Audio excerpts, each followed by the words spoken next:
I mean, applaud you on the setup too. Facts. Thanks, man. So I just want to welcome everyone to the first edition of Death of a DJ. I'm your co-host, Ralph the Ref. I'm also with DJ Monumental and King of Day. What's up, y'all? What's going Chillin'. on, man? What's up? So I feel great. That's good, man. We have all of these intersectional things that we've been connected to, mainly music. Yeah.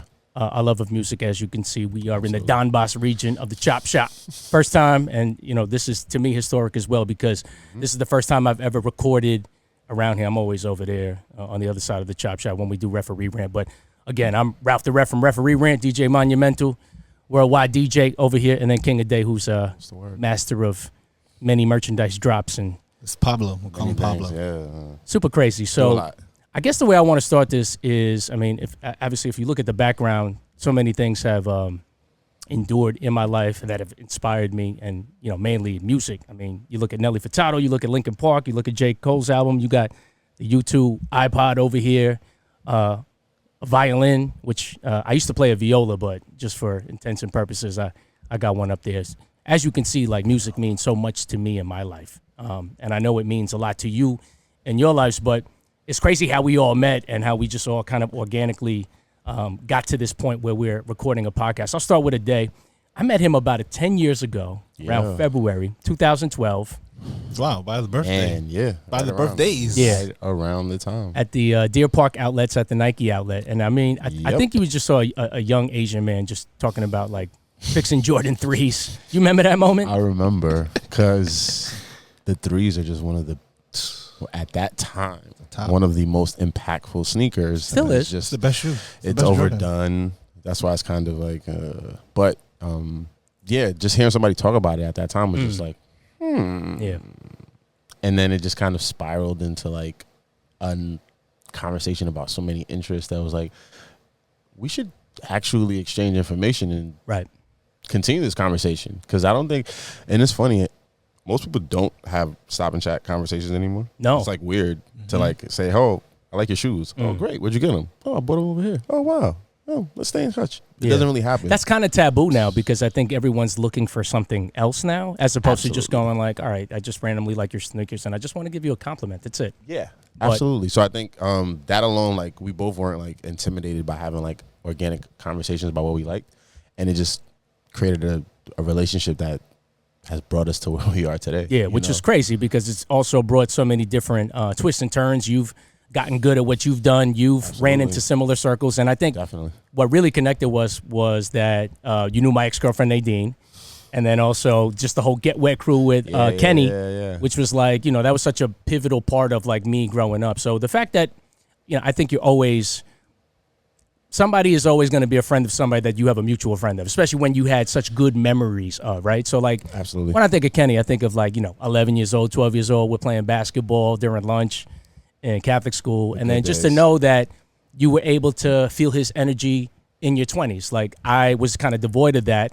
But then after I met you, we got connected because Rev did Crunch Time. And then, his merchandise was inextricably linked with the things that you were doing. Then I created Referee Rant and we had a conversation. And then the pandemic happened. Then you got married. Just so many different changes, but crazy, right? As you guys are saying, I'm like, damn, so many degrees.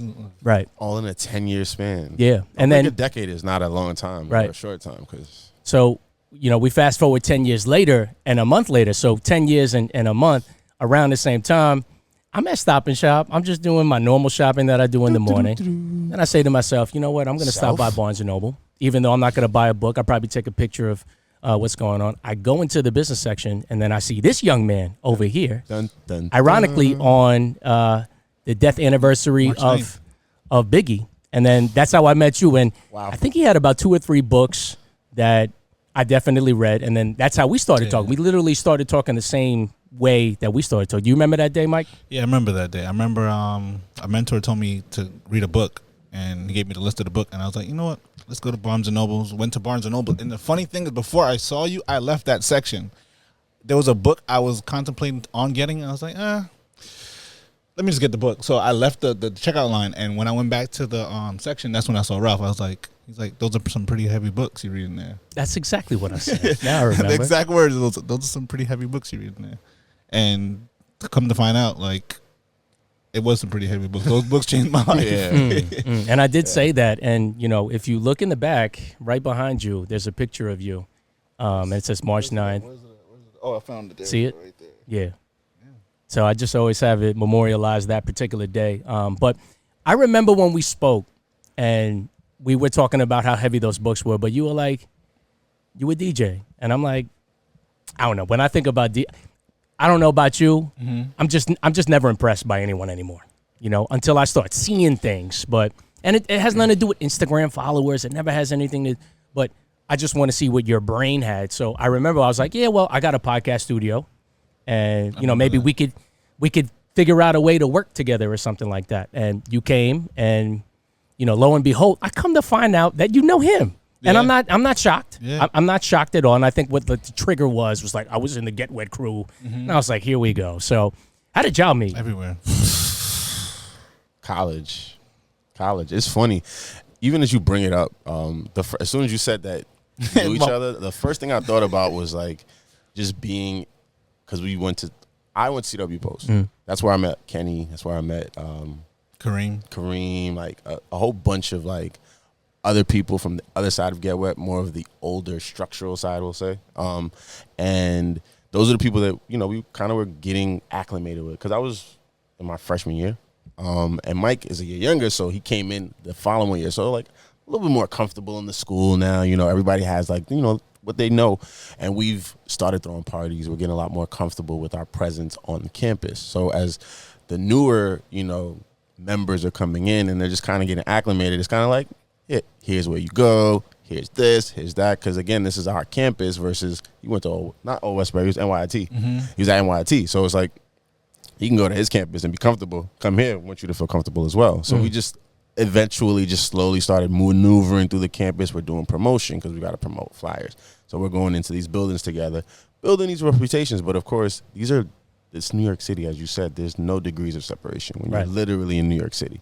So now it's like, oh, I know her. I went to high school with her cousins. And then we all slowly start realizing that we're connected through the fact that we're New York City kids. And it just kind of created a bond that we didn't ever have to explain.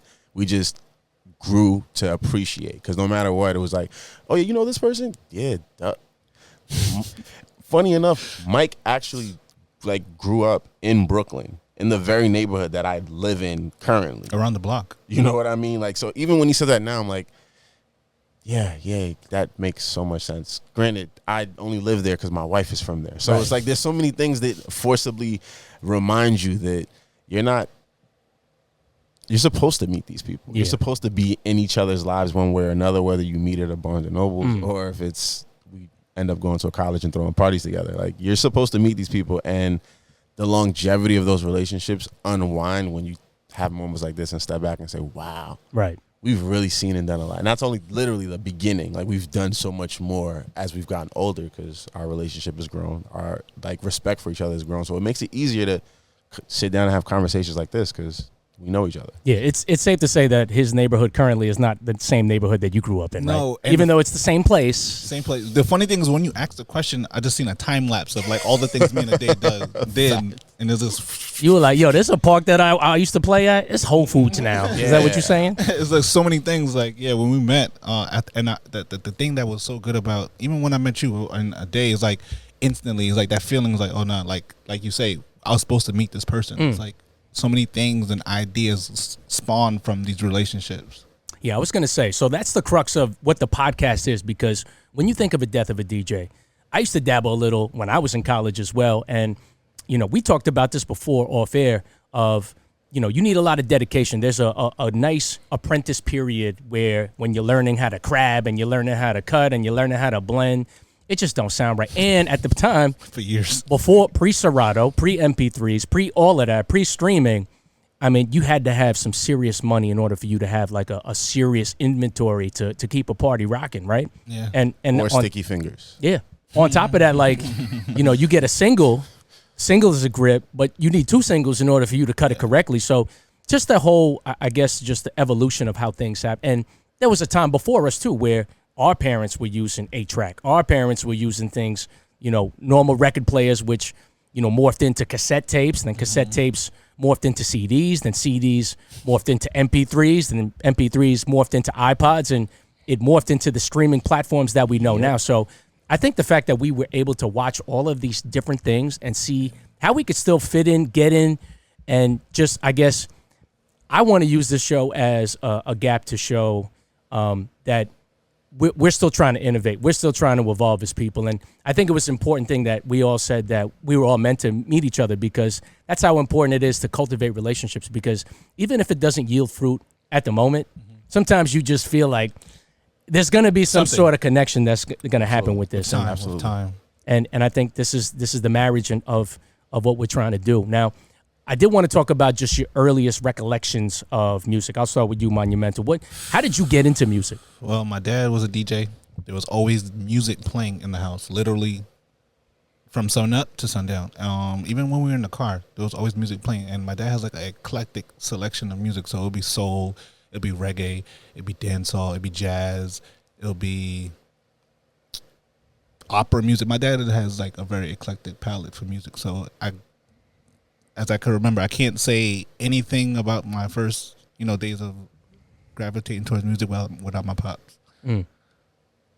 And then you just got into DJing just through osmosis. He just gave you a set. Was he just putting you in the fire? And the thing about it, my dad never forced me to DJ. Like I remember just one day just seeing him leaving the booth. I'm like, you know what? Let me go try that. I went, if it didn't sound like how Kid Capri did and like Def Comedy Jam. I'm like, nah, I'm gonna stick with this because I really like it. From the first day, I think I probably spent like 6 hours on it, and I probably sounded terrible, probably broke a needle or anything. But I remember from like playing those records, like that feeling, that emotion that I had, and that stuck with me till this day. He get mad at you when you broke that needle or no? Of course he did. Of course he did. Probably in his head said a lot more, but in like the actual time he didn't. Because I think he knew or had like a perspective of where I could take it, or like my personality. I think he knew, because I remember making like mixes sometime. I'm like, yo, here, listen to this, and he'll always comment to me. He's like, yo, your mixes sound better than the people on the radio. Interesting. And now you thought he was just fronting, so you just had the battery in your back, or you think he like really meant that? Nah, I think he really meant that, because it wasn't only him. I feel like there was other people like I'll hand it out to my friends like in school, so I feel like I got the same response from everybody. So it's like, nah, this probably is good. Then I knew it was really good when I started getting bookings from like in the 7th grade. I was getting bookings for proms. I was getting bookings for Sweet 16th at 12. So I was like, maybe these people, are onto something. So it just gravitated towards that. I started adding marketing to it, and like the rest is history. Interesting. And then, we segue that to marketing for this man right here. I want to know what your earliest recollections are of music, and then also just getting to the point when you met DJ Monumental, when you were on campus, and I'm sure that you found the ace in the hole, the person that knew how to DJ that could bring everything together. What was that like? Man, it's so crazy because my mother was a DJ back in Nigeria. Yes. She tells me every time. Literally every time she brings up Mike, she's like, the DJ. I'm like, Mike, yeah, I know. Yeah. But so for a very long time, growing up, there was just always music in my house, like just playing, always music. And I think it was more my mother than my father, just playing music, a lot of Nigerian music, growing up. And then there would just be like speckles of like popular music that would be played. But by the time I was like 3 or 4, Michael Jackson was it. Like you couldn't tell me anything about Michael Jackson. Now, which iteration of Michael Jackson? The bad version? Yeah, because that's when it started getting like too ubiquitous. I mean, like when they started putting it on TV. It was at that time, because I mean, I was young enough to where I could watch TV and like see like a Pepsi commercial with Michael Jackson in it. Right. So I'm seeing all of these things, and I think as the oldest sibling of 3, and being in a place where you do know you're different, like your parents are Nigerian and everybody around you is not Nigerian. They may be more Caribbean, but they're not African. So you do notice it's a difference. So you're now like, all right, you're in discovery mode. You're trying to discover where you are and what's going on. And music was like the introduction to that. Like I even remember when 98.7 was the main radio station before it became 97.1, quote unquote Hot 97. Like I remember that switch, and it was like so weird for me, even as a kid, just being like, so what does that mean? Like, do you not listen to this anymore? Do you go back to listen? So that was how I just found music was like just using the radio and then allowing it to create this environment that taught me about where I was from. Like at that moment, because I didn't know anything about anything except, oh, wow, rap music is talking about these stories. And it just gave me a pathway to learn so much. And I just couldn't stop. Like I just literally, I wanted to be a rapper for a very long time. Like I was that attracted. I was like, I could do this. I think I could do this. Then I got older. So that didn't last that long. No, I did it all the way up until high school. Actually, it's funny, but a few people that I went to high school with are actually performing rap in a professional manner right now. So it's cool to see that even at those moments where other people's dreams weren't realized, that the activation of what minds were prevalent. It's just time. I think everything is time. Like it doesn't matter if you want it to happen then. It's just not supposed to. It's happening when it's supposed to. So Right. I've always used music then to connect me to where I'm at, who I'm with, memories. You know, like I remember one of the first time he DJ'd. Which one? The Aqualand? Yeah, Aqua Lounge. Like one of the first times he DJ'd for an event that we had as, you know, Get Wet. It was You were just- nervous on the low or no? No. Those things, I'm not a very like nervous person. Like, I don't get nervous about, I don't know if it's performing or interacting with people. Those things don't make me nervous because they're people. I mean, I'm going to be myself. I'm not going to lie about who I am. Right. You know, if I'm happy, I'm happy. If I'm sad, I'm sad. But I'm actually excited in those environments. So it just becomes normal. But I remember it being so memorable because for Mike, it was like, all right, cool. I get to prove myself. Like, they don't know me. I'm going to prove myself. Mike, I think you remember all that. Yeah, so the backstory is we have a other mutual friend, Chris and Deo. So they basically were the ones that brought me to Get Wet. So I remember before, even I always say this: Get Wet is the reason why I'm DJing till this day. Because coming out of high school, you know, they're getting ready. They're getting you ready for college, and you're picking your profession and all that stuff. So in my mindset, I'm like, I'm not gonna be a DJ that's gonna go on TV and tour the world. That's not gonna happen. Architect? I'm gonna be an architect. Yeah. So for architecture. I think the first day or the second day, you know how like when you go to school and that Thursday there's a party? Honestly, school was Wednesday. The Thursday, the party is when I met them. So it's like that Thursday, I didn't even get to enjoy the party. It was like, nah, you was what we was waiting for. We're gonna start doing these college parties. We're gonna take it up to another notch, and that's literally what we did. But that Aqua Lounge, Deo and Chris amped me up. It's like, yo, you gotta kill this party. Your life is on the line.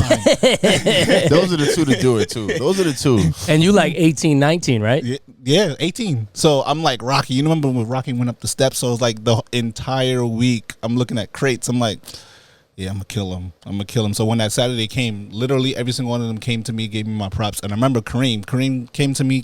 I don't remember the words he said, but that solidified it. Like I remember he come to me, he's like, you really did your thing.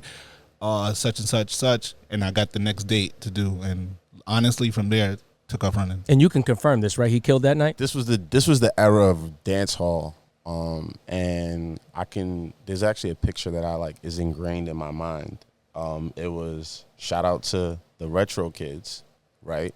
But because of that, I'm shouting out Hef or Sir Fresh-A-Lot at the time. I remember there's a picture where it's the two of us like literally in a circle just about to go into a insane dance of reggae music, but it's all because of the vibe that was created at that moment by the DJ. So that's why I say music has those like the power to just impact memories in that way, because I see that picture and I instantly think of like, oh yeah, that was Aqua Lounge. And Mike was having a ball after obviously just being told, don't mess this up. Don't mess. It's just like, I'm not gonna mess it up. I'm gonna make it better. In the moment, I don't think I was smiling that whole time. Like, no, he wasn't. I think I was so focused. Like I was enjoying it, but I was really focused. Like I think they did their job that week. Like they really got me like focused. But you would have killed it regardless. Oh yeah, regardless. But Yeah. I just had like a chip. I think they put a chip on my shoulder and I just ate it. Yeah, for sure. But I'm certain that your confidence level went through the roof after that moment. Yeah, for sure. Especially being in college, and then it just opened up so many other avenues of like doing other schools. People thought I went to their school. Yeah. People thought I went to Pope. And this is pre-social media, so it was actually, I'm gonna be transparent. It was on the cusp of social media because I remember my freshman year of college is when I started seeing like the Facebook circulating. This is what, like 2005, 2004. It's 2004. Well, yeah. I'm giving ages away. Here we go. But this is 2004, and I remember, you needed a school email address to sign up for Facebook was like the requirements, but it had to go by school. And our school eventually got it, but we got it, and some of the schools in the neighborhood weren't privy to it just yet. So at this particular time, we were using the information from the events on social media. So we would take pictures, post these pictures, and then next week say, hey, we're going to be here again next week, so come see our parties. So the same way Mike would have a great night DJing on a Thursday, people would then go back and look for the pictures because we would bring photographers sometimes, or there would be photographers that would come, and then they would say, oh, yeah, and who was the DJ that was DJing? Like, yeah, make sure he's back. So it started to create a conversation in the college campuses that were of the people that were going about the party because they had a great time. The music was good. The atmosphere was good. And then there was a follow-up where you could actually go and see the pictures. So social media at that time gave us an opportunity to leverage it, but we didn't have it to where you could become viral. Like the idea, the term viral wasn't that wasn't the thing. You needed like at least 12 more years before you could go viral. Like, it wasn't happening in that regard. So that gave us an opportunity to really build a relationship with the people that were coming to party because they went to our school. So like if they saw him on campus, they thought he went to the school because why else would you be here? Who let you on? The same reason when we would go to Old Westbury, people were like, did you guys go here? No. Like in the cafeteria. Yeah. Like, no. The only thing I did not do was go to class. No, yeah, we just didn't attend classes, but we'd be everywhere else. No, I mean class on their campus. Gotcha. Well, no, and vice versa. Vice versa. On the school campuses where we were known, but we were not enrolled, we did not go to classes there. But if we were enrolled in the school, we did attend classes there. Interesting. Stay in school, kids. Please. Or, well, no. Stay in school until you figure out what you want to do. Don't drop out of school with no plan. No. There is no dropping out of school. Yeah, and also at the same time, school was necessary, not necessarily to get a degree per se, but just also the connections and that, like, you can't recreate those social moments if you're not structured in a school. Anybody that's in school right now, those are the people that I think have the most leverage because they have access to so many people for no reason. Like at 12 to be around 400, 500, 600 people, and then to have social media now, it's just like now you understand why you can build a business at such a young age. Like there's artists that can come out at 12, and then by the time they're 18, they already have like 1 million followers because they've just been consistent for 6 years, just posting, and people are like, I like this, I like it, which is why as we talk about music, it's so interesting to have musical conversations because even when you find music or how you're exposed to it is just a challenge. Yeah. It's like you don't just turn on the radio. That's why we're here. Well, to tell you the truth, my earliest recollection is my dad putting on the radio on a random station. It was 93.1. And one of my earliest memories was there was a Phil Collins song, which is Easy Lover. And then if you see, I got in the back, Sade. At the time, Smooth Operator was like really, really heavy. So I always credit my father for putting me on to that. But he didn't necessarily put me on because he just put on the radio station that just so happened to play those songs. Right. Nonetheless, I got inundated with it.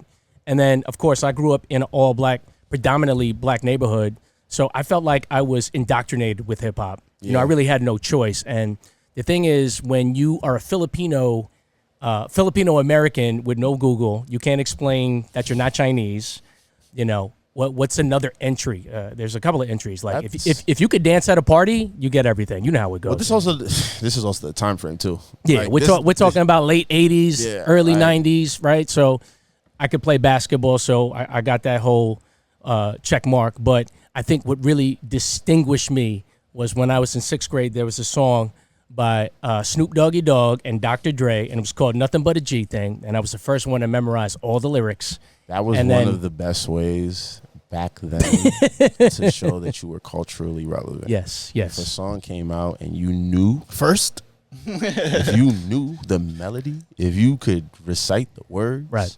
you were like, Yeah. Capital Fresco, yes, yeah. So I knew all that, and I think after that, I kind of just had an identity of somebody that could play basketball, knew a lot about hip hop, and then I just kind of basically rode the wave all the way through. And then, to even just have a similarity between me and DJ Monumental, I had my whole stage of getting Technics. Then I got the Short Needle. Then I got my crates. I had a whole bunch from what my dad had. Then I started buying, doubles of different singles, and then. I would do these parties, and I know it's a hell of a drug when you get good at it. But the thing is, I just didn't commit enough time to do it because life happens, right? So, and then I think I was just in a weird sweet spot that I wasn't good enough yet, and I think you kind of broke through that you were good enough to continue to keep doing it. The technology changed so quickly, meaning like now they had Technic MP3 players, right? So now you could put burn CDs, and that was a movement. Yeah. And then the Serato came. Even burning CDs was like such a... It just was such a violent change, and I spent so much money on Technic 1200s that I didn't even know how to go. So I kind of just abandoned it. I didn't abandon my love of music at all. But, always in every single step of the way, music has always been there. And I just always found it from afar just how things have just completely changed, because I remember, like all of us, you probably grew up with like an older brother or an older cousin that had like ridiculous amounts of tapes, right? Whether it be mixes, whether it be just like the real albums. And I always found that fascinating. And then they switched over to CDs, and then people had to just basically revamp their whole library, right? And then you would see people, they would just hold on to it, where they would have racks and racks, and they would just proudly display it. And then it got to the point where then that changed, where now we got MP3s. And then I just remember the whole argument back in the day before then was like, well, I own mine. I don't rip it or whatever. But then the ease of use, where you were able to drag and drop playlists, and then everything changed. So I just think all of that. And then now we're at streaming. And then I remember when it was like a hard stop between like, yo, we'll just go on the internet, we'll Google it, and we'll download it, we'll burn the CD, and then done. Yep. Nah, I'll do you one better, right? And it got to the point where if you subscribe to Tidal, if you subscribe to Amazon Music, Apple Music, Spotify, I'm not spending $10. But meanwhile, I spent my whole childhood going to Nobody Beats the Wiz on a bus to spend $17 off an album that I only know one song. Or liked one song. Right? For like $17.36, right? Instead, now you're telling me for $10 a month, I could just go on, search it, play whatever, make a playlist. It's crazy, the evolution of that. And I think that was one of my biggest questions that I had, and I'll let you answer it right now, DJ Monumental.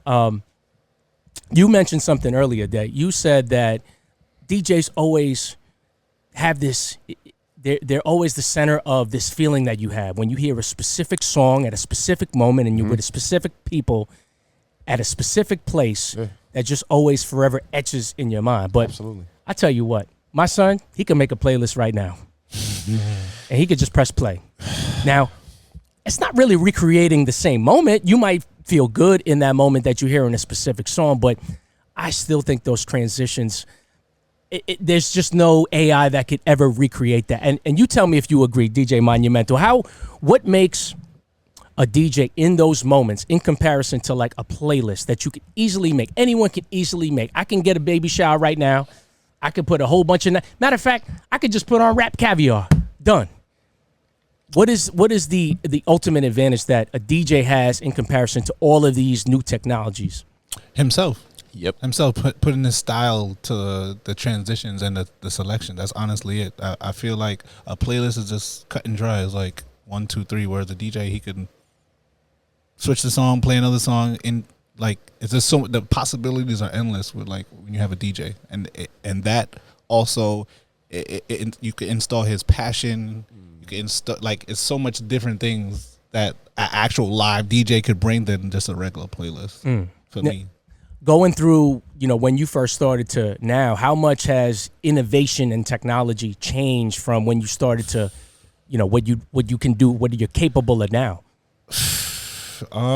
It's pretty much the same as far as, but the way how you get it out, how you share it, I think that changed a lot. But as far as like the DJ, is still, you're in the room, you got to record and make sure it's fire, and then put it out. But a thing from the 90s to now is like a lot of people didn't have the money to pay for all those records. Like you couldn't pay for all those records. Like now you could just go download it. On that side of it, it's a lot better for the DJs because that was very costly. Now, Ade, talking about just the evolution of music from when we first, got our footing and started loving music the way we do now, how much do you think that the technology has changed? And do you think it's been a good thing or a bad thing the way it's been going? It's tough because, I mean, I had Napster in the 90s. You know, when I got a computer and I was exposed to, I think, Marshall Mathers, like, Slim Shady was like one of the first songs I remember downloading because I saw it on MTV and I was like, this song sounds insane. I want to hear it. And it took me like 7 hours to download. You remember that? You would download it at like 10. You'd wake up and you go like, wow, I really got the song for free. Yeah. And you're like just patting yourself on the back. You tied up the phone lines and you didn't have any phone calls, but you were sitting and downloading this one song for 8 hours. And fast forward to, I'll say 2001. It was probably like in August, like this week. Like around this week, I heard Blueprint. Like before it came out, because there was message boards and there was all these things, and I was that attracted to music that I just wanted to be exposed to it. So if it was an early release, if it was a leak, I was gonna get it. I was gonna find it, and I remember downloading it. And it took like 3 hours to download a whole album back, even at the advance of like technology in those years. But I remember I was at a barbecue at my friend's house. Waz, shout out to Waz, and his cousin was there, and his cousin was older. So I look at the time and I'm like, oh, I think the album's done. And he's like, huh? I'm like, oh yeah, we downloaded the Jay-Z album. He's like, what? He's like, stop being old. Come, pull up. So stop being old. Right. So he comes into my room, and then we press play, and we hear the Congo drums, and we're just like, we all literally just look at each other like, are we about to go there? I know, and it goes, it really worked. You know, but that was 2001. You know, like, so seeing how you could readily get music without having to go online, I'm like, go and wait on a line or even wait until the release of the actual project, it started to expose that there was a lot more that went behind just making the music. There was a business behind making the music. Even when Napster became an issue, it was like copyright. And you're like, copyright. And then people are like, are you afraid that they're going to confiscate your computer because you have all this copyrighted music? No. Why? Because if they really want to find my IP address and say you and make a, by all means. But I don't feel that to me, as somebody who appreciates and loves music, is the reason. I didn't do it to make money. I did it because I like the music. I want to have the music in my possession. Now we're at the point where you don't even have the music in possession. You have it on an application, and they allow you to rent the music as long as you want to. It took me a very long time to get comfortable with that because I'm a collector. Like I've come to realize, like I just like having a collection of things. Like I have original MP3s that I've downloaded on like a computer from the early 2000s that I probably won't even be able to convert it, but just because I know that it's there, and it's probably like thousands of songs. I need to see that computer. You know, like just because I know it's there, we it makes could probably me feel bring comfortable. It back to life. Yeah, because I'm like, God forbid anything, I know I have a musical collection that I can start from. Right. And this, I was downloading anything I would see. So like now with the technology, it's like it's easier for me to listen to a lot more music because I don't have to go and shop and buy it.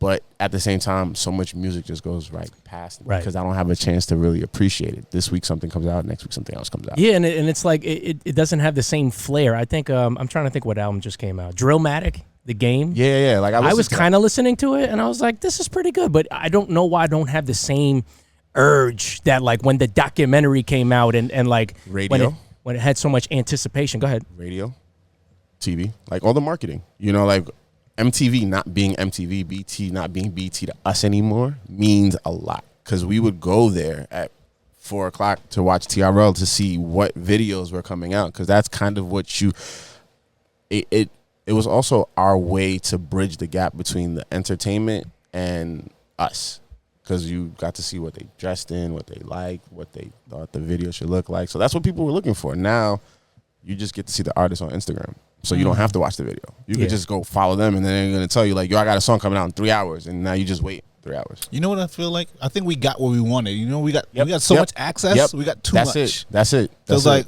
it. it's hard to wow us now. Yeah, we're So hard. overexposed. Like we're just okay, cool. Well, the best technique now, I think, is the Beyonce and Jay-Z technique. Just don't tell anyone. Let it drop.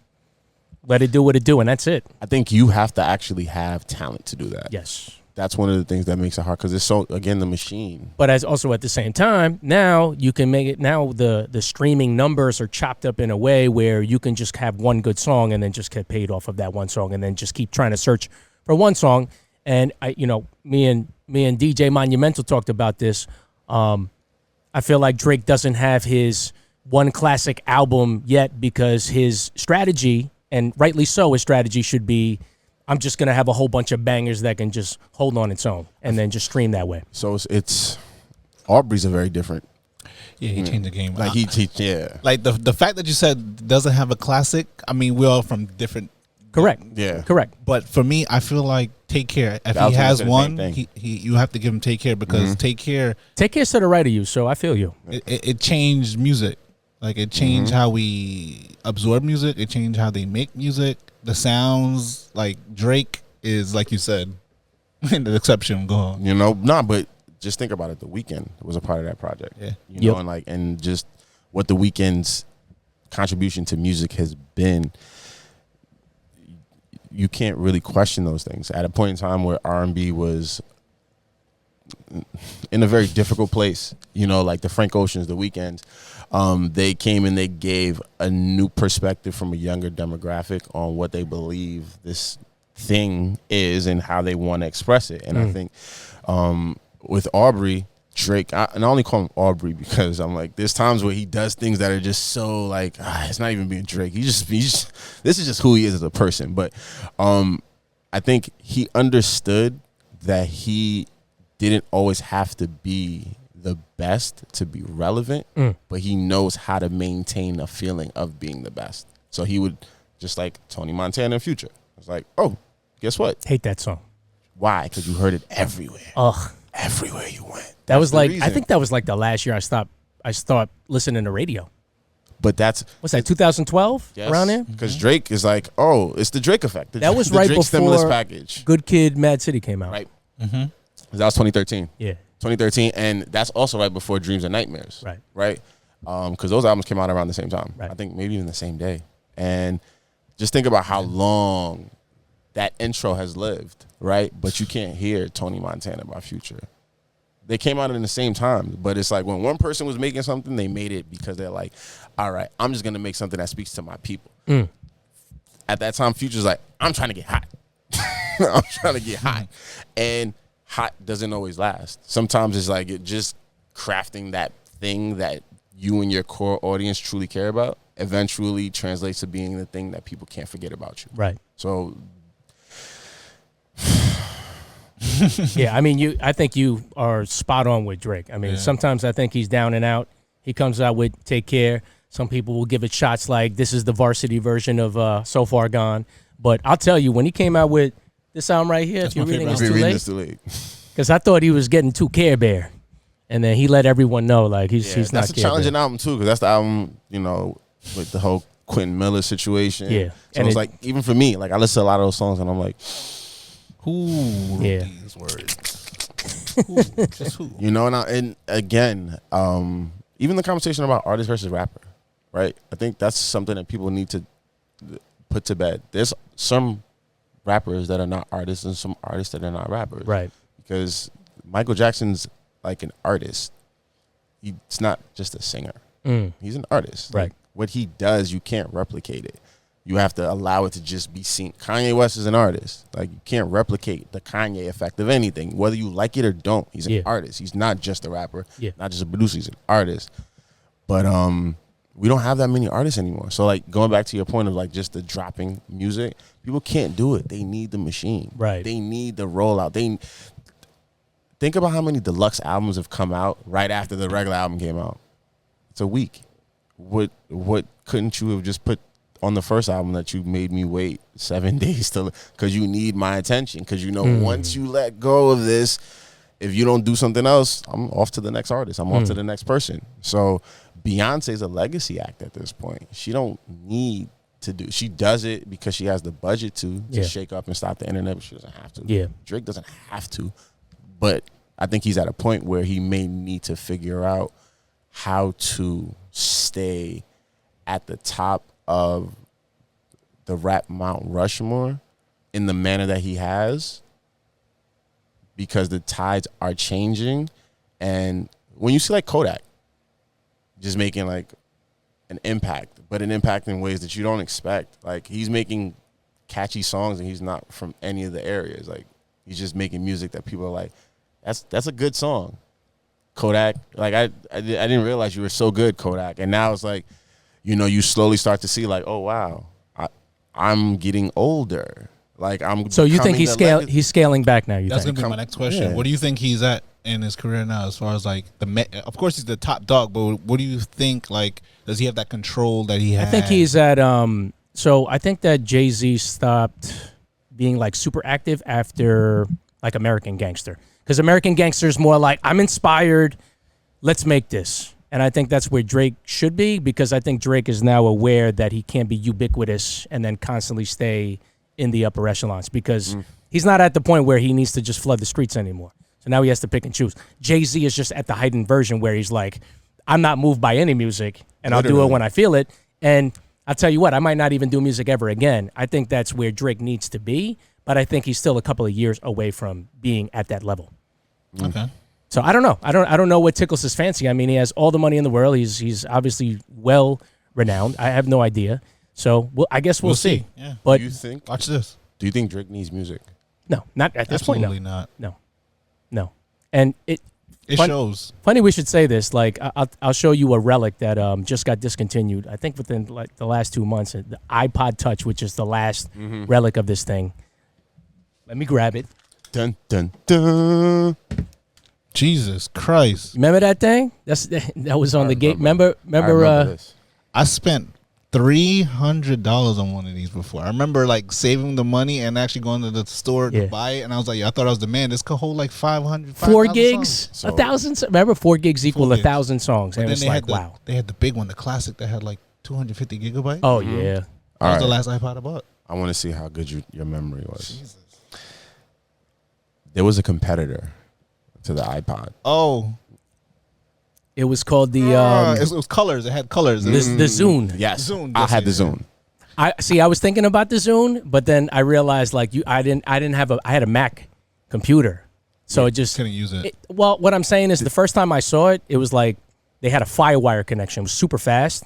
So I saw somebody with a big Mac, and they had the iPod, and I saw how easy it was, and I was like, I'm not even gonna try, because it just looked easy. I was running from like how fluid Apple was as a young man. I was like, Apple everywhere. See, I don't understand why people hate on the ease of use. You know what? I'm turned off by conforming.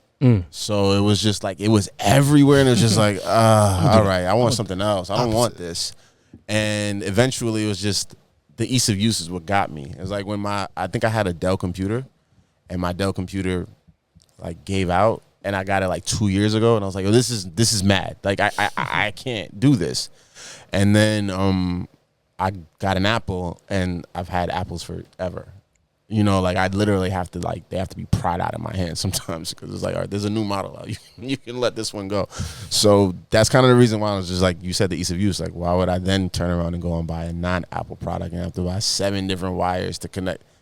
Just buy the Apple product. Right, Move but on. this was basically the conduit of, the physical presence Yeah. of CDs to changing to making MP3s like a commodity, to realize like, okay, I got one good song. I got 2 good songs. Where am I going to put it? Once it was a library of all of your favorite songs, then, it morphed into a different thing. And I think The ringtone rappers is what it morphed into. Right. Because that's literally like the next. There's so many, and it's so crazy how many iterations we've been exposed to, all because of the advent of like this idea of technology. Yeah. Like the Napsters and all like MP3 and streaming. It's insane. So, I think we're going to leave it at that, and because we have a lot of discussions that we need to talk about. Never Because gonna stop. I guess final question I have for this for this episode is a DJ dead? Never. Well, I know what you're gonna say because you are one. I'm just gonna take it right now. I feel like the DJs that are prospering now and doing good for themselves, they found a way. I'm gonna take it from you. They found a way to incorporate business management, outsourcing, marketing. So it's like they formed into a business, as I want to say, like a good DJ now. If you look at all of them, their branding is impeccable. Absolutely. Like with constant bookings, their branding is impeccable. So I would say, like, DJs have evolved, just like how music has evolved. DJs have evolved into a business. I Yeah. agree. I agree. I think DJs now, I won't say DJs for a while had it easier. Yeah. Like they could just be a DJ and not really be a good DJ and get bookings because it's like, I need somebody to DJ a baby shower or like this backyard party. And, you can tell a good DJ if you've been around music. Right. Somebody that actually like pays attention to like, this is a good mix. This is a good scratch. This is a good transition. Now you actually get to see who is a good DJ and they're going to like be the most premier because I don't need to book a DJ if I can just play a playlist. But if I'm going to play a playlist, I'm going to play a good playlist. Yeah. But if I can go get a DJ that's going to do all the work that the playlist would do and more, like engage the crowd, tell people, to celebrate more, why would I not do that? Yeah. So for me, I think the DJ is just more competitive because if you don't want to, a playlist will take your job. Yeah. Like, Also, he can make a playlist for you. which is even crazier. The crazy thing, like Imagine. there's Do so that many too. things. Like when I said business, like I sell playlists. Like if you don't want to pay the price and you want to like cheaper price, or it's like the event, it doesn't cater for that. I could sell playlists. Like, listen, the DJ that has evolved as for myself that into a business entrepreneur, unstoppable. Yeah, yeah. So what are we looking forward to the most out of this podcast, you'd say? Music talk. Yeah. Yeah, I mean, there's so many subject matters that I'm just going to be holding in the chamber that we're just going to keep disseminating. I'm really looking forward to the merchandise that you're going to cook up for sure. Yeah. We're wearing it, each one of us. Yeah. I mean, that's the best part of this conversation is that we all have so many like unique skill sets that eventually we get to unveil them to the world little by little through the medium of this podcast. So, Yeah. I'm excited and I can't wait to just have more conversations about this. It's been a lot more fun than I would have anticipated. That's what I like to hear. You don't think that you're talking about music as much until you're on you're on just talking about memories. Nah, but and you know what? I reasons. think also that's what gravitates all of us to each other. It's like, wow, he really knows a lot about music. And he also has a different perspective than me. Like your whole blueprint story is completely different than my blueprint story, but I got a bluept story. And if I'm you sure don't he have got a blueprint story, I don't think there's certain albums, and I think that's another reason why like certain DJs are good. Just how they had that random stat online, like Funkmaster Flex dropped 283 bombs when Otis was premiered, and it took 30 minutes to hear it. Is Flex a good DJ? That's not the point. It's the fact that he can get you to stop your car and yell at the top of your lungs. I remember where I after was your when that drive. happened. He's gonna get your attention. Like being the DJs that can get people to follow commands will win. I'm gonna be here. Come see me. They're gonna listen and come see you. Yeah. Not only am I looking forward to that merchandise, I'm definitely looking forward to hear his mixes. And I just hope y'all look forward to the subject matter I'm about to disseminate on y'all. What do you But, look for? Yeah. Like interviewee. You know what? I want to know, because I have very specific questions, and I just want to know what your thought is, because I think the only thing that's constant in this world is change. And I think so many people fight it so much, right? I mean, I just think about when we were talking about before, I got a CD collection and I'm not changing. I don't care. Like, you've seen the people that have a whole crazy litany of DVDs. The book. And they don't want to do it. And, I think about myself, I'm not going to hate on technology. And even though I don't necessarily agree with it or I'm going to hop on it yet, I still want to know what's up. So Yeah. even if you look back here, right, Polaroids are old and the old use of Polaroids is like you get a pack of film, which is 8, and you take a picture. But it's like the old way how we remember when we had 35 millimeter. Like maybe 3 out of 8 are going to be good pictures. But now they made it in a way where now I can take my phone, which is stored with a whole bunch of pictures that you may or may not look at. Yep. And now I can take it and scan it on a Polaroid lab, and then it basically creates any picture that I want. And then on top of that, like, I'm not a DJ. I'm not going to be playing this in my record player, but I could display it. You know what I'm saying? I could display it. I use a Polaroid. I don't have this vinyl, but this is one of my favorite Timbaland albums, Nelly Furtado's third album, Loose. I got the Nerd album here. So for me, I love the blending of old stuff and new stuff to make newer stuff and to just innovate. And, you know, I think it's just very interesting because I got a son. He's 9 years old. And I remember just one day I showed him this. And he's like, what is that? He's an iPod. He's like, oh, is that the one that came out in 2006? Is it true that there was no such thing as Spotify? So he knew it from such a different vantage point.